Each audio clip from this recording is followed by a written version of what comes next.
Welcome my children, this is your mentor Mrs. Monia. So let's continue with the chapter that is Computer Fundamentals, and for today your learnings will be generation of computers.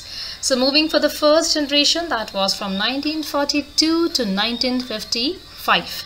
The first generation computer used the concept of stored program and were categorized by vacuum tubes. Well, a vacuum tube is a delicate glass device that can control and amplify electronic signals. These computers were very large in size, consumed a lot of electricity and generated a lot of heat. UNIVAC 1 was the first electronic computer of this generation and was used for business application.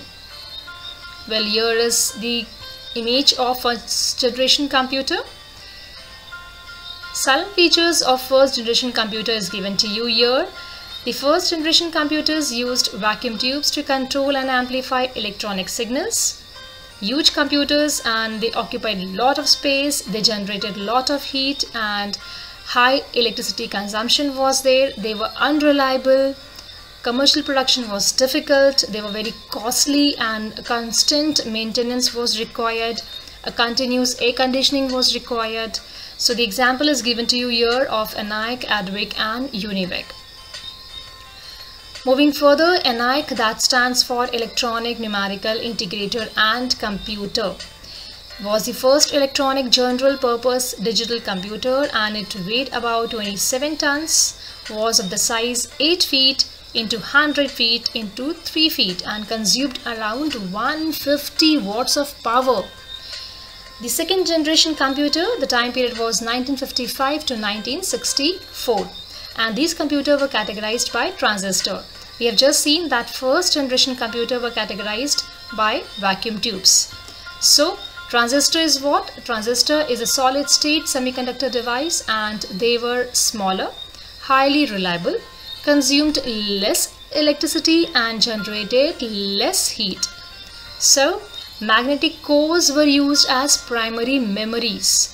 These are tiny ferrite rings that can be magnetized in either clockwise or anti-clockwise direction so as to represent binary 1 and binary 0. My children's magnetic discs were used as secondary storage device, and the programming languages like Fortran, COBOL, ALGOL, etc. were developed in second generation computers during this time period. And commercial applications of the computers increased, and now the computers were used in business and industrial for applications like payroll, employee management, inventory control and so on. So here is an image of second generation computers. Well, this is the silent features of second generation computers. As we have just seen that it was based on transistor. They were smaller and less expensive compared to the first generation computers. They emitted less heat and consumed less electricity. Magnetic core memories and magnetic disk were used. Then a first operating system, it was developed, and programming was done in assembly language. And wider commercial use, but commercial production was still difficult in second generation computers, and it still required constant air conditioning. So examples are giving to you, that is IBM 1401, IBM 1620 and UNIVAC 1108. So my children's, next is the third generation computer, time period 1964 to 1975. Well, in 1964, the integrated circuits or ICs or chips were used in the third generation of computers. Now, what is this ICs? Integrated circuits is a small silicon chips or wafer made up of extremely purified silicon crystals. It had numerous transistors, capacitors, resistors and other elements of an electronic circuits. Well, a small scale integration, that is SSI chips, used to have about 10 transistors on a single chip, and a medium scale integration, that is MSI chip, had about 100 transistor per chip. That means on a single chip, that is of SSI, there is about 10 transistors. So the size of memories also increased. Further, various mainframe computers and mini computers were developed during this generations. Every operating systems with multitasking and multi-programming features were developed. So silent features for your third generation computers are they used integrated circuits. Computers were smaller, faster and more reliable, low power consumption, less emission of heat as compared to the previous generations. Example is given to you, that is IBM 360 series and Honeywell 6000. So here is the fourth generation computers, that is 1975 onwards. Large scale integration, that is LSI, and very large scale integration, that is VLSI technology was used, by which up to 3 lakh transistors were used on a single chip. 3 lakh transistors we are using on a single chip. In second generation computers we started using transistors, but here on a single chip 3 lakh transistors, so more memory parts.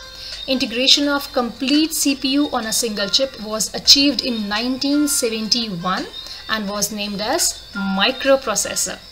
Well, computers based on microprocessor technology had faster accessing and processing speeds. So new concepts of microprogramming, application software, databases, virtual memory, etc. were developed and used. So silent features of fourth generation computers are here given to you. And now it is fifth generation computers. Yes, it is still under development. This generation is based on the concept of artificial intelligence. The computers of this generation are supposed to behave like humans. The principle of parallel processing, that means many processors are grouped together, and superconductivity are being used to develop devices that respond to human languages and will have the ability to apply previously gained knowledge to execute a task, and they will let them make decision of their own to execute a task. Well, some applications like voice recognition, visual recognition are a step in this very direction. So silent features of fifth generation computers are parallel processing, superconductivity and artificial intelligence. So this is your exercise, my children. 2 questions I've given to you. Compare the silent features of first and second generation computer and why Charles Babbage is considered as the father of modern computer, that is from the previous video. So that's all, my children, for today. Thank you, stay blessed, and do like the channel if you understood the concept of today's learning. Thank you. Stay blessed.